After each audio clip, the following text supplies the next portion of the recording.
ते मला म्हणाले, उलट वेगळं तुला करायला मिळेल, नक्की कर. आणि फक्त अजूनही ते म्हणतात तुला अजून थोडंसं भाषेवरती काम करायला पाहिजे हे नेहमी, कारण ते माझे सर्वात मोठे क्रिटिक आहेत. ते मला नेहमी सांगतात आणि त्यांच्या सूचना नक्कीच मी त्या पाळते. नमस्कार, मी कस्तुरी सिनेचित्रमध्ये तुमच्या सगळ्यांचं स्वागत आहे. खरं तर संत वाहते कृष्णा माई या गाण्याच्या ओळी आहेत आणि खरं तर ही प्रेमळ आहे. खरं तर प्रोमो बघितल्यावर संत मायेसारखा तुमचा तो स्वभाव दाखवलेला आहे. खऱ्या आयुष्यात देखील तुम्ही तशाच आहात. जेव्हा आपण एखादा प्रोमो करतो बघतो आई म्हणून, तेव्हा काय भावना व्यक्त झाल्या तर स्वतःमध्ये, की पुन्हा एकदा आईची भूमिका, पण ही वेगळी आईची भूमिका. हो, हो. नाही, खरंच मी खूप आभारी आहे झी मराठीची, की ही अशी वेगळी स्ट्रॉंग वेगवेगळ्या छटा असणारी भूमिका माझ्या वाट्याला आली आहे कृष्णाईची. आणि मध्यवर्ती आहे नेहमीप्रमाणे. यांच्याचकडे मी अगबाई सासूबाईमध्ये आसावरी केली होती आणि परत आता झी मराठीकडे मी आले आणि एक वेगळी भूमिका त्यांनी मला ऑफर केली आहे. त्याच्यासाठी खरंच मी खूप आभारी आहे. खूप छान भूमिका आहे आणि खूप उत्तम लिखाण आहे तेजस घाडगेचं. अनिकेत साने आमचा जो दिग्दर्शक आहे, ही इज व्हेरी डेफिनेट. आणि उत्तम प्रोड्युसर्स आहेत आणि कलाकारांची उत्तम फळी आहे. म्हणजे असं सगळं छान जुळून आलेलं आहे या मालिकेच्या निमित्ताने. आणि मस्त मजा येते करायला जरा वेगळी भूमिका. नक्कीच. खरं तर मॅम, प्रोमो मध्ये पाहिलं की आईची ती इच्छा आहे की मुलींनी खूप शिकावं, खूप पुढे जावं, कारण का घर कामात गुंतून आहे. घरकाम आपण करतच असतो, पण शिकल्यामुळे ते एक नाव येतं, तो एक दर्जा मिळतो. ही आई खूप स्ट्रॉंग आहे स्वतःला, जरी ती खानावळ चालवते, पण तिचं स्वप्न आहे की मुलींनी शिकावं आणि स्वतःचं नाव, स्वतःची ओळख तयार करावी. ह्या 3 मुलींना तर आम्ही भेटणारच आहोत, पण खऱ्या आयुष्यात देखील अशा आई असतात की नाही, तू शिक, मला जे नाही करता आलं ना ते तू कर. ही खरं तर मालिका त्या आईंसाठी आहे. जेव्हा ही मालिका आली तुमच्याकडे, अशी अशी कन्सेप्ट आपल्याला करायचंय, पहिला थॉट डोक्यात काय आला? नाही, पहिलं म्हणजे मी आधी घरी गॅप घ्यायचं ठरवलं होतं, पण नंतर मी म्हटलं की नाही, मला हा रोल नक्कीच करायचा आहे. एक तर मी ग्रामीण खूप दिवसात केलेलं नाहीये. त्याचबरोबरीने ना एक अशी आई आहे जी स्वतःचं सर्वस्व पणाला लावून ती तिच्या मुलींना उभं करते आणि समाजामध्ये एक ताठ मानेनी उभं राहायला आणि जगायला शिकवते. ते मला त्या भूमिकेतलं सर्वात जास्त आवडलं. आई म्हणून तो सपोर्ट, पाठिंबा प्रत्येक मुलीला लागत होतो. ती छोटी गोष्ट असू दे किंवा मोठी गोष्ट असू दे. खऱ्या आयुष्यात तुम्हाला मुलगा आहे, पण तुम्ही ज्या त्याला थोडीच पाठिंबा दिला, आज तो बाहेरगावी आहे. जर मुलगी म्हणून तुम्ही कसं पाहता, की मला जर मुलगी असती तर तुम्ही कसं पाहिलं असती? मला वाटत नाही मी मुलगा आणि मुलीमध्ये काही फरक केला असता, कारण आता आपल्याकडे जेंडर डिस्क्रिमिनेशन नाहीच आहे. म्हणजे आम्ही दोघी बहिणीच माझ्या आईला, आणि तिने आम्हाला कधीच मुलगी म्हणून काही वेगळी वागणूक दिली गेली नाही.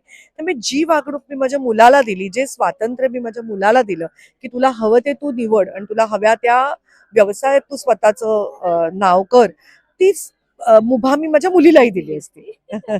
आणि खरं तर तुमच्या हाताची चव आम्ही बघत आलोय YouTube वरती, Instaवरती. आता हाच विषय, जेवण म्हणजे तुमचा जिव्हाळ्याचा विषय आहे. सो सेटवर असं काय झालंय का, आता बनवून दिलेलं आहे आणि आता पावसाळा पण सुरू होणार आहे, सो काय काय बघायला मिळणार? नाही, सेटवरती आम्ही आता एक निवेदिता सराफ रेसिपीचा एपिसोड केला, ज्याच्यामध्ये आम्ही भरली दोडकी केली कृष्णा आणि कृष्णाईच्या मुलींनी मिळून. तर मज्जा आली करायला. पण मुलींची गंमत असते ना, की आपण सगळं काही आपल्या आईला सांगतो. आपली पहिली मैत्रिणी आपली आईच असते. या तिघी मुलींबरोबर शूट करतानाचा अनुभव, किंवा असं त्यांना असं वाटतं की माझी आईच आहे, आणि तुम्ही त्या तिघी मुलींकडे कसं पाहता? आमचं आत्ता सुरुवात झाली, अजून आमचा महिनाभर पण नाही झालाय शूटिंगला, पण तरी आम्ही चांगले जेल झालो. आम्ही सगळे जेवायला एकत्र बसतो. तर एक थोडंसं बॉन्डिंग पण तुमचं एकमेकांची होणं गरजेचं आहे. जसं ट्विंकलला आधी ती अशी घाबरत होती जवळ यायला किंवा बोलायला. मग तिला म्हटलं, आलीस की पहिल्यांदा येऊन मला एक मिठी मारायची, म्हणजे ती तो एक नवखेपणा आणि ते जरा भीती तिची थोडी चेपली जाईल ह्या निमित्ताने. आणि खरोखरच तसं ती करतेय. आणि म्हणजे 3 लेकी छान आहेत, खूप गोड आहेत एकदम. आणि खरं तर हा लुक, म्हणजे जो तुम्ही म्हणालात की ग्रामीण भूमिका खूप वर्षानंतर करायची होती, मोठी टिकली, छोटं गोंधलेलं, हातावर पण गोंधलेलं, पण आता टॅटूच्या जमान्यात गोंधलेलं आपल्याला बघायला मिळत नाही. पण हे गोंधलेलं तुम्हाला किती वाटतं? कारण का आपण आता आजी बघतो, खूप खूप सारं गोंधलेलं असतं, त्यांच्याकडे पाहता काय वाटतं? ते मला ग्रेट वाटतं जे दुसरं गोंधळून घेतात. मला वाटत मी कधी ते करेन. पण ते गोंधवलेलं एक आठवण असते, म्हणजे पूर्वी असं म्हणायचं की गोंधून घेतलेली ती आठवण आहे, किंवा व्यक्ती हरवली तर तुझं नाव लक्षात राहू द्या. पण कृष्णाईने हे कधी गोंधवलेलं आहे ना? मला वाटतं कृष्णाच्या लहानपणी तिच्या आईनी वगैरे गोंदवलं असावं तिच्या हातावरती कृष्णा हे नाव. आणि सगळं पाहता, अशोक सराफ सर जेव्हा म्हणाले की आता ही भूमिका तुम्ही तर सगळं एका इंटरव्ह्यूत म्हणाला की त्यांना विचारल्याशिवाय तुम्ही कोणताही निर्णय घेत नाही. जेव्हा ही मालिका आली तेव्हाही त्यांचाच हातभार किंवा सपोर्ट घेतलात का ही मालिका करू का? नाही, नक्कीच ते नेहमी त्यांचा सपोर्ट असतोच प्रत्येक गोष्टीसाठी.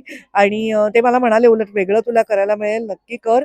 आणि फक्त अजूनही ते म्हणतात तुला अजून थोडंसं भाषेवरती काम करायला पाहिजे, हे नेहमी. कारण ते माझे सर्वात मोठे क्रिटिक आहेत, ते मला नेहमी सांगतात आणि त्यांच्या सूचना नक्कीच मी त्या पाळते. आणि खरं तर मॅम खूप वेळ कमीच आहे, सगळ्यांना इंटरव्ह्यू करायचे. पण जातात एक शेवटचा प्रश्न, ज्या आई ज्या मुली उत्साहाने ह्या प्रोमोला प्रेम दिलं, मालिकेलाही प्रेम देऊ दे, पण ज्या आईंनी आपल्या मुलींना मोठं केलं आयुष्यामध्ये, मुलींना एक वेगळं स्थान, एक वेगळी ओळख दिली, त्या आईंना जातात सांगायला काय? मी सांगेन की तुम्ही खूप मोठं काम केलं. आपल्याकडे म्हणतात मुलगी शिकली प्रगती झाली.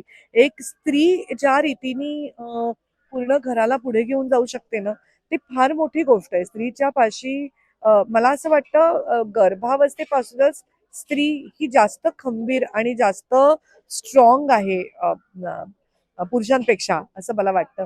आणि ती त्या आपल्या मुलींना, ज्या ज्या आयांनी आपल्या मुलींना, आपल्या मुलांना, मी नुसतं मुलींना म्हणणार नाही, एक काहीतरी स्वतंत्र बनण्याची आणि कोणीतरी बनण्याची जी तुम्ही कपॅसिटी दिली आहेत किंवा जे तुम्ही शिक्षण दिलं, त्यासाठी खरोखरच तुमचं खूप खूप आभार आणि अभिनंदन. नक्कीच खूप छान वाटलं. सेटवर तर भेटूच, पण त्यासाठी खूप शुभेच्छा मॅम. थँक्यू.